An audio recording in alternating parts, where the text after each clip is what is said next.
Hi, my name's Liz. I've been a herbalist now for maybe 40 years, and I've done quite a few videos. But this is one that I really do feel quite passionate about.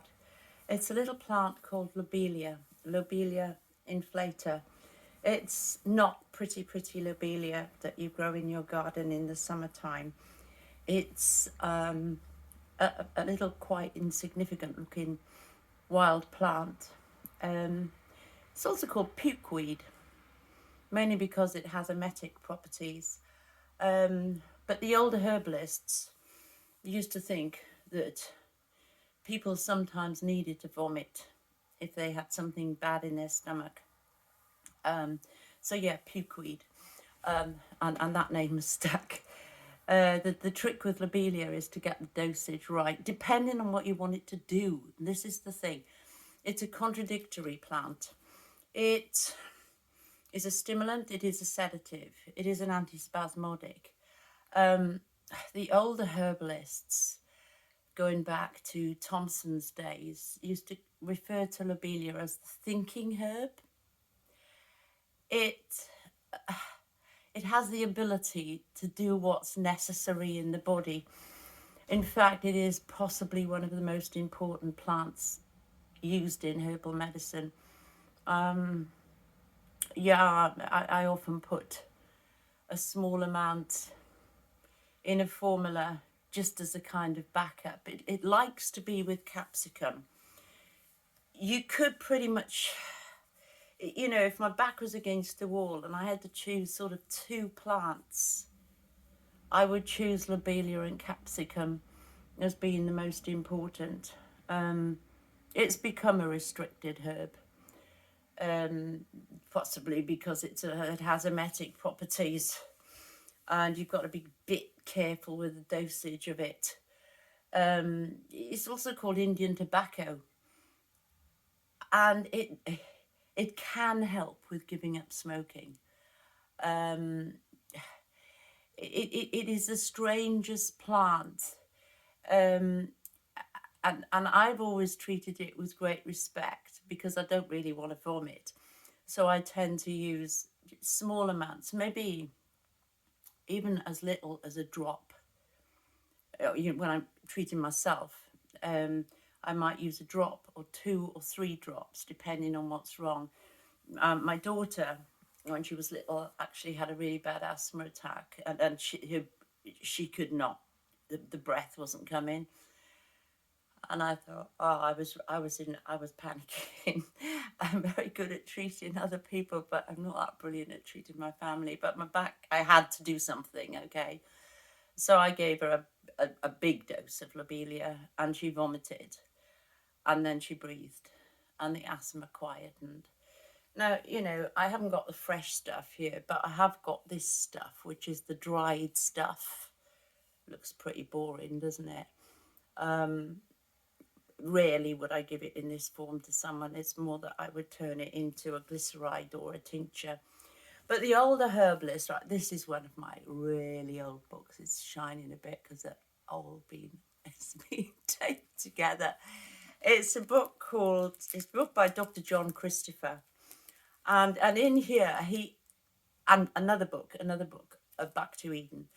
Lobelia is excelled. It is actually given a chapter in this book, and I think it's called A Natural School of Healing, but you can see my kids have even been drawing on it when they were little. This is the one book that I kind of sort of kept. I don't have many books anymore because it's in my head, but you can see all the notes here from when I was studying, and I'm a persistent note taker. But lobelia is a plant not to be frightened of.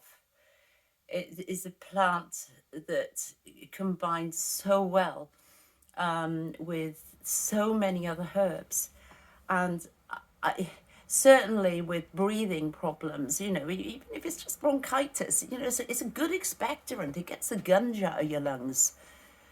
And this is the thing with herbal medicine. It's not meant to suppress. It cannot suppress. That's not what it's about.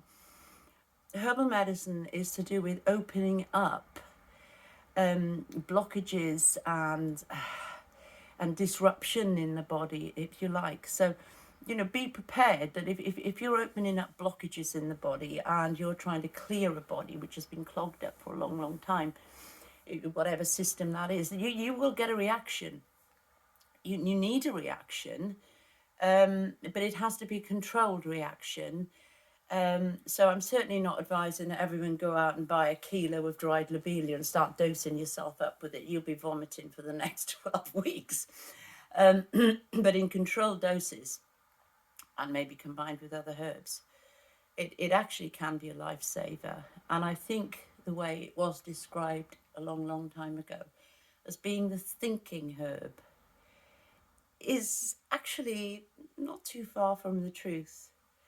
And the characters that really require lobelia, if I'm doing this in a sometimes I use herbs for that particular individual, and a certain herb will hit me that is the right herb. And when I get that, if lobelia is a match, that plant will do wonders for that particular person. It may not do the same for the next one. It may not be appropriate for that next person. But this is what natural medicine is all about. There are no A, B, C, D equals D in natural medicine. It's not the case, because everyone is individual. Everyone has a different picture, a different history. But that's another story. I can go into that in another video clip about what natural healing actually does mean to me. And no drug, no herb can cure anyone unless they're prepared to do that incredible thing that no one really wants to do at all: make lifestyle changes. And that's the big one. And then medicine can really help you along the way. Okay, so there we have it. Lobelia inflata. That's the posh Latin name. A plant that is the thinking herb, and I think you should think about it. Yeah, more from me later. Bye-bye.